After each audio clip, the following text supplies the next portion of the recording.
Hi friends, egg omelette చేసేటప్పుడు మెయిన్గా ఏంటంటే ఉల్లిగడ్డ కోసుకోవాలన్నమాట. ఉల్లిపాయలు కోసుకున్న తర్వాత మనము ఈ విధంగా ఎగ్ అనేది పలగొట్టుకొని కోసుకోవాలి. అదేవిధంగా అందులో పసుపు, కారం, అదేవిధంగా ఉప్పు అయితే వేయాల్సి ఉంటుంది. వేసిన తర్వాత అవి ఉండలు లేకుండా చాలా జాగ్రత్తగా మంచిగా కలుపుకోవాలి. లేకుంటే మీరు అట్లనే వేసారనుకోండి ఉండలు అవుతుంది. ఆల్రెడీ మేము అట్టయితే పోస్తున్నాము, ఇక్కడ చూడొచ్చు.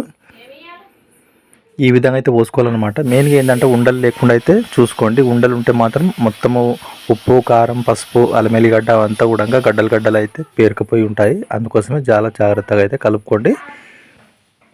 ఈ విధంగా అయితే చేసుకోవచ్చు, చాలా బాగుంటుంది ఎగ్. అదేవిధంగా మీరు రొట్టెలు కనుక చేశారనుకోండి చాలా బాగుంటుంది. జొన్న రొట్టె కానీ, అదేవిధంగా చపాతీ కానీ, పూరి కానీ అందులోకి ఈ అట్ట అయితే చాలా బాగుంటుంది. ఇంకొక విషయం ఏంటంటే చిన్నపిల్లలు కూడా చాలా ఇష్టంగా అయితే తింటారు. ఒకసారి అయితే ట్రై చేయండి ఫ్రెండ్స్, ఎందుకంటే చాలామంది అయితే ఎట్లయితే ట్రై చేస్తారు. బట్ మీరు ఒకసారి అయితే ట్రై చేసి చూడండి, చాలా బాగుంటుంది. ఒకవేళ మీరు పెద్దవాళ్ళకైతే కారం అయితే కొద్దిగా ఎక్కువ అయితే వేసుకోవాలి, అంతే. Thank you.